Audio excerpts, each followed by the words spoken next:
1 year ago, I made a video and I put it on Facebook called A Mother's Plea. And it was in response to a racial issue that had happened at school with my son. And he's in grade 4. And it got quite a bit of traction here in town, got shared around.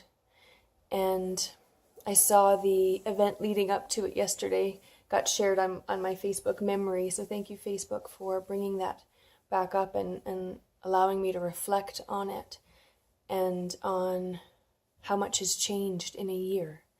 And change is such a beautiful thing, right? We're not supposed to stay stagnant. We're supposed to always be changing.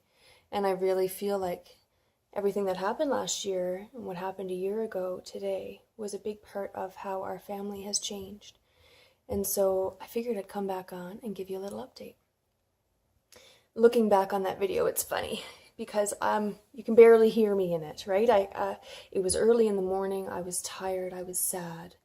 I was broken a little bit for him, for what he had gone through, and my voice was so gentle and my message was soft and gentle. So much so that it almost looked like I forgot to be mad, right? A lot of people said, "Aren't you more mad than that?" And the anger for me came a little bit later. I got mad after that. In the moment I was sad, but the anger did come, and it really made me reflect on how many people must walk around with that anger, or fighting that anger, fighting to not be angry all the time when they're being judged by the color of their skin, when they're being judged by a disability, when they're being judged by religion, culture, sexual orientation, when they're being judged by just who they are on a daily basis by other people. How that can make you so angry. And so we did get angry.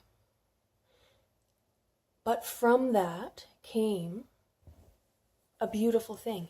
And it became us taking those angry words that were living inside our head and taking those words and turning them into story, and turning them into poetry, and turning them into speech, and sharing messages of hope. So we took those angry words, those hurtful, hateful words, those festering words, and we made them into something beautiful as a family. We actually called it our Power of Words project. And so we've been doing speeches and spoken word and writing and sharing messages of hope because of these words, these hurtful words that we took and changed. And so they no longer hurt us. Now they empower us. And so I put together a little compilation of some of the words we've used in the last year. And if you would like to share it, the last video got shared and shared and shared and enjoyed, and lots of beautiful messages. If you feel called to watch this one and share it as well, feel free. We thank all who join us on this journey and who really, really sit into the messages that we share and resonate with them. Don't forget that your words have power. Choose them wisely.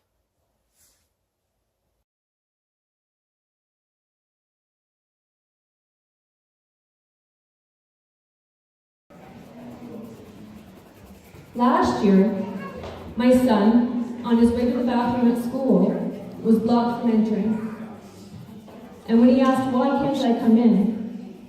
he was told, "You can't come in because you're black. This is a white school and you're not welcome."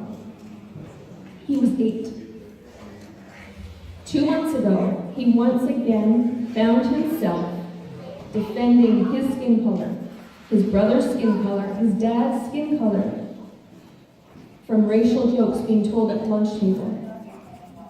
2017, it's still happening. Dealing with these situations reminded me that I have a voice. It reminded me of who I was when I was 13. It reminded me of that feeling that I should not stay quiet when I see ugliness and hate. None of us should.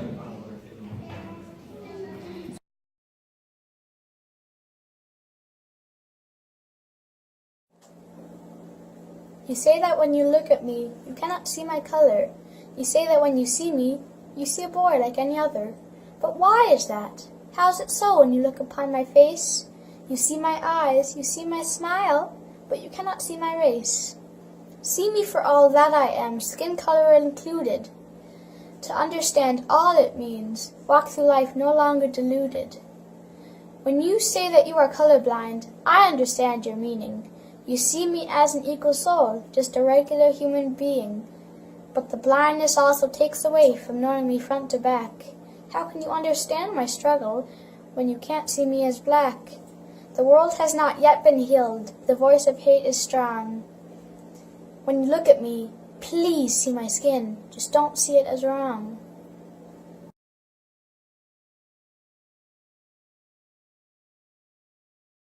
Every time someone is getting bullied, someone has to stand up. So anytime you see someone getting bullied, anytime you see someone that has no home and no one, just please be kind. Kind is the only way to break hate.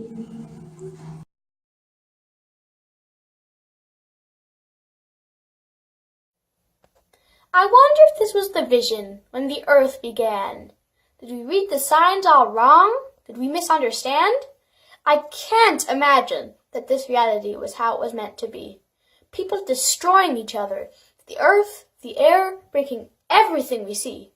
Who decided that white would mean right, man would mean strong, tears would mean weak, and color mean wrong? That rich would mean better, and poor would mean less? That fame would be the goal, the epitome of success? That family should only be wife, child, and man?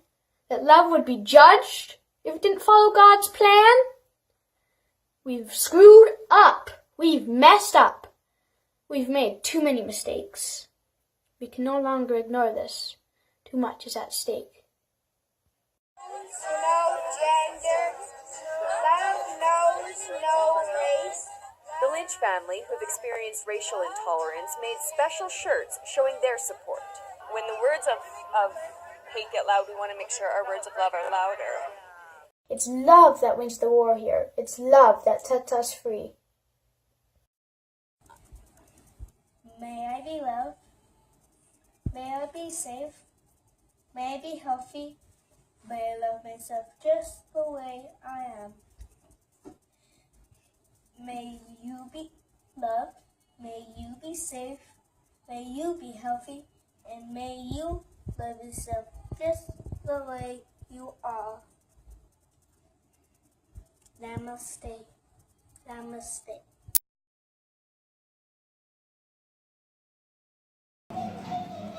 We need to build a bridge, not a wall. Too many walls have been built to divide us by gender, by race, by love, and by faith. We need to build a bridge, not a wall. It does not have to span the universe, as long as it is known that the love that builds it is universal. We need to build a bridge, not a wall, so that our children and our children's children know beyond a shadow of a doubt it is their differences that make them beautiful. We need to build a bridge, not a wall. If you are too weak to cross, then take my hand and share my strength, for we are all in this together. We need to build a bridge and not a wall. If not now, then when? And if not us, then who? We are the ones we've been waiting for. We need to build a bridge, not a wall. It is time to let all the walls that divide us fall. It's a bridge we need when we all can cross, no matter race, religion, or gender. It's a bridge we need, not a wall of hate, to bring us all together. So what does building a bridge mean to you? To me, it means like we are all a part. We are all recipes from God. We might be made from different ingredients, but that doesn't stop us from having the same ingredient inside. That is love. What does building a bridge mean to you? It means looking at someone with love and not hate. It means looking at someone who's different from you to find out what's the same about you and that person, not what's different. We're all part of one race, no matter what kind of skin color you have. And that race is the human race.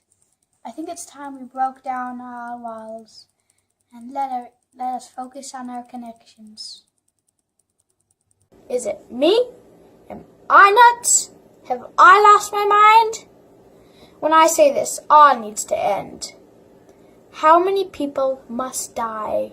How many tears must we cry before the world can feel safe once again? Ugliness and hate can breed more ugliness and hate, or it can inspire change. And when words of hate get loud, we all need to stand up, we need to speak out, and we need to make sure that our words of love are louder. I hope that in my life I get to see a world that is healed, a world that is free, a world where the color of your skin does not matter.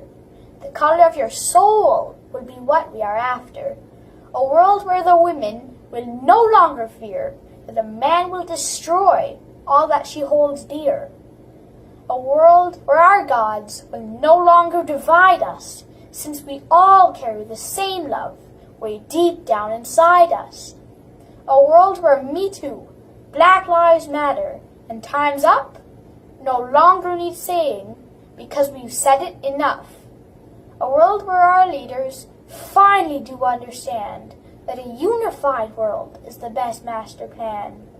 This world that I dream of, it is possible, I believe. Let's demand that it happens. Stand with me and see.